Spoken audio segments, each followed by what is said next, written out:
बात करते हैं एक एंटीबायोटिक की जिसका नाम है एजिथ्रोमाइसिन। जो various type of bacterial infection जो बैक्टीरिया से होने वाले इन्फेक्शन में यूज आता है। लेकिन इसका बात करने का रीजन ये है कि मतलब ये बहुत ज़्यादा यूज कम होता है, मिसयूज ज़्यादा होता है। क्योंकि नॉर्मल सा जुकाम हुआ, कुछ राइनाइटिस वगैरह हुआ या कुछ ऐसा कॉमन कोल्ड हुआ, उसमें आप हमारे इंडियंस में क्या मिसयूज इतना हो रहा है, फार्मेसी से चले जाते हैं, मेडिकल स्टोर पे चले जाते हैं, तो वो उठा के एजिथ्रोमाइसिन दे देते हैं, जो नहीं लेना चाहिए।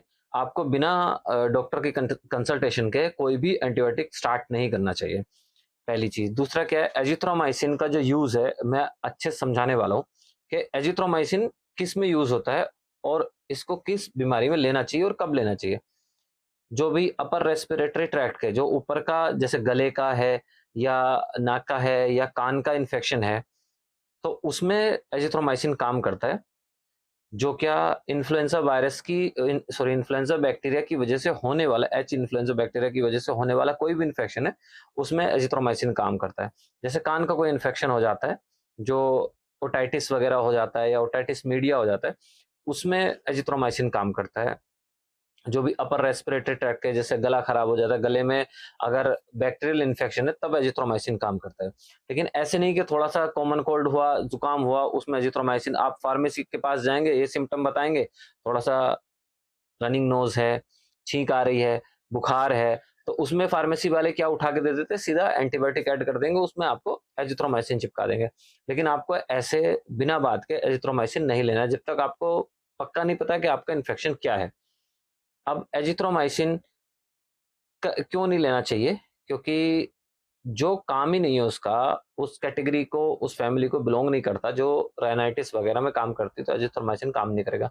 अगर आपको जैसे एच इन्फ्लुएंजा का कोई इन्फेक्शन है, तो उसमें आपने एजिथ्रोमाइसिन लिया, उसके बाद आपको क्या रिस्क हो सकता है, क्या रिस्क फैक्टर हो सकते हैं या एडवर्स इफेक्ट क्या हो सकते हैं। एडवर्स इफेक्ट का मतलब है कि जो उसका काम है उसके साथ साथ वो क्या आपको प्रॉब्लम पैदा कर सकता है।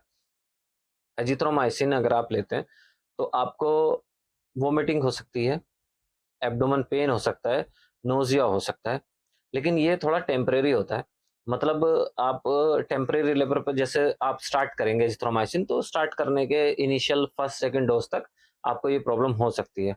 और एक और प्रिकॉशन जो एजिथ्रोमाइसिन लेने पे करना चाहिए, आप जो भी एंटासिड्स हैं, एंटासिड्स मतलब जो गैस की मेडिसिन है, जैसे पेंटोसिड है या रेंटेक है, जो भी ये मेडिसिन है, आप एजिथ्रोमाइसिन के साथ आप नहीं ले सकते। आप कम से कम 4 आवर्स का उसमें गैप होना चाहिए।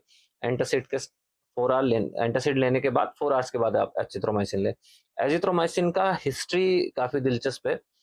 2016-17 में यूएस में azithromycin first level of antibiotic use होता था। मतलब अगर आप 8 million of prescription, 8 million doctors जो मेडिसिन लिख रहे हैं, एंटीबायोटिक लिख रहे हैं, उसमें से पहले नंबर पर आता था एजिथ्रोमाइसिन। लेकिन ये 2022 आते आते अभी 78 नंबर का, मतलब 78वें नंबर का एंटीबायोटिक है। क्यों? क्योंकि एंटीबायोटिक का मिसयूज बहुत ज्यादा होने लगा था फार्मेसी के द्वारा। जो फार्मासिस्ट होते हैं, जो लोकल फार्मासिस्ट होते हैं, बिना प्रिस्क्रिप्शन के मेडिसिन का मिसयूज बहुत होने लगा था। तो इसलिए डॉक्टर्स ने इसको मेडिसिन का एज ए एंटीबायोटिक, जो फर्स्ट लेवल एंटीबायोटिक थी, उसको लिखना बंद कर दिया। और 2022 22 में 23 या 24 के बाद ये बहुत दूर चला गया। 2022 में 78 नंबर पे एजिथ्रोमाइसिन है।